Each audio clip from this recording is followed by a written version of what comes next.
Hello అండి. Welcome back to మన కోస్తా రుచులు. ఈరోజైతే మనం చికెన్ పాప్‌కార్న్‌ని ఎలా ప్రిపేర్ చేసుకోవాలో చూద్దామా?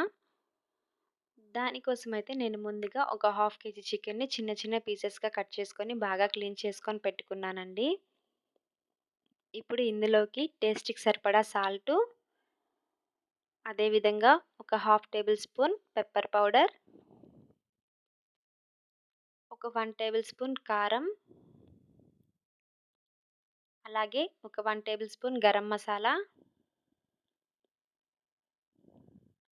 గరం మసాలా కూడా యాడ్ చేసుకున్న తర్వాత ఒక 1 టేబుల్ స్పూన్ అల్లం వెల్లుల్లి పేస్ట్ కూడా యాడ్ చేసుకోవాలి. ఆ తర్వాత ఒక 1 టేబుల్ స్పూన్ సోయా సాస్,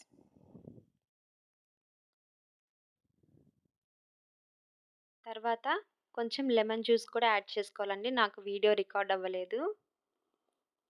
ఈ స్పైసెస్ అన్నీ యాడ్ చేసుకున్న తర్వాత చికెన్ పీసెస్‌కి స్పైసెస్ అన్నీ బాగా పట్టే విధంగా బాగా మిక్స్ చేసుకోవాలి. వీడియోలో చూపిస్తున్న విధంగా బాగా మిక్స్ చేసుకోవాలండి. ఇలా స్పైసెస్ అన్నీ చికెన్‌కి పట్టే విధంగా బాగా మిక్స్ చేసుకున్న తర్వాత ఇప్పుడు మూత పెట్టేసుకొని ఒక 1 అవర్ ఫ్రిడ్జ్‌లోనే పెట్టుకోవాలి. ఒక 1 అవర్ తర్వాత ఒక ప్లేట్‌లోకి ఒక కప్పు మైదా, అలాగే ఒక 1 కప్ కార్న్ ఫ్లోర్, ఇందులోకి టేస్ట్‌కి సరిపడా సాల్టు, అలాగే ఒక 1 టేబుల్ స్పూన్ కారం, ఒక half table spoon pepper powder కూడా యాడ్ చేసుకున్న తర్వాత మొత్తాన్ని బాగా మిక్స్ చేసుకోవాలండి.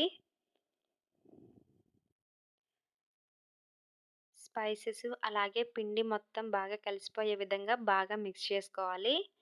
ఇలా బాగా మిక్స్ చేసుకున్న తర్వాత మనం ముందుగా మ్యారినేట్ చేసి పెట్టుకున్న చికెన్‌ని తీసుకోవాలి. చికెన్‌ని మళ్ళీ ఒకసారి ఇలా బాగా మిక్స్ చేసుకోవాలి. ఇలా మిక్స్ చేసుకున్న తర్వాత ఈ పిండిని చికెన్‌కి పట్టించాలండి. చికెన్‌కి ఈ పిండి పట్టించుకున్న తర్వాత స్టవ్ మీద డీప్ ఫ్రైకి సరిపడా ఆయిల్‌ని హీట్ చేసుకొని ఇలా చికెన్ పీసెస్‌ని యాడ్ చేసుకోవాలి. స్టవ్‌ని మీడియం ఫ్లేమ్‌లో పెట్టుకొని చికెన్ పీసెస్ రెండు వైపులా గోల్డెన్ కలర్‌లోకి వచ్చేంత వరకు బాగా ఫ్రై చేసుకోవాలి. ఇలాగ కొన్ని టిప్స్ ఫాలో అవుతూ ప్రిపేర్ చేసుకుంటే చికెన్ పాప్‌కార్న్స్ రెస్టారెంట్ టేస్ట్‌తో ఇంట్లోనే ప్రిపేర్ చేసుకోవచ్చండి. ఇలాగ గోల్డెన్ కలర్‌లోకి వచ్చిన చికెన్ పాప్‌కార్న్స్‌ని ఇప్పుడు ఒక ప్లేట్‌లోకి ట్రాన్స్‌ఫర్ చేసుకుందాము. చికెన్ పాప్‌కార్న్స్ ప్రిపేర్ చేసుకోవటం చాలా ఈజీ అండి. తక్కువ టైంలోనే మనం వీటిని ప్రిపేర్ చేసుకోవచ్చు. ఒక 15 మినిట్స్ అలా పడుతుంది అంతేను. మిగిలిన చికెన్‌ని కూడా ఇదే విధంగా ఫ్రై చేసుకుందాము. ఈ చికెన్ పాప్‌కార్న్స్‌ని ఈవినింగ్ పిల్లలకి స్నాక్స్‌లా పెడితే చాలా బావుంటాయండి.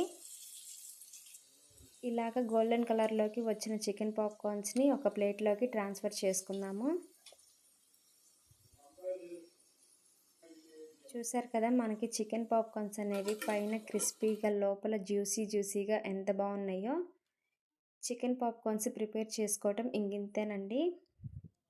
ఈ రెసిపీని తప్పకుండా మీరు కూడా ట్రై చేయండి. ఎలా వచ్చిందో నాతో అయితే షేర్ చేసుకోండి. అంతకంటే ముందుగా మీరు ఈ వీడియోని లైక్ చేయండి, షేర్ చేయండి.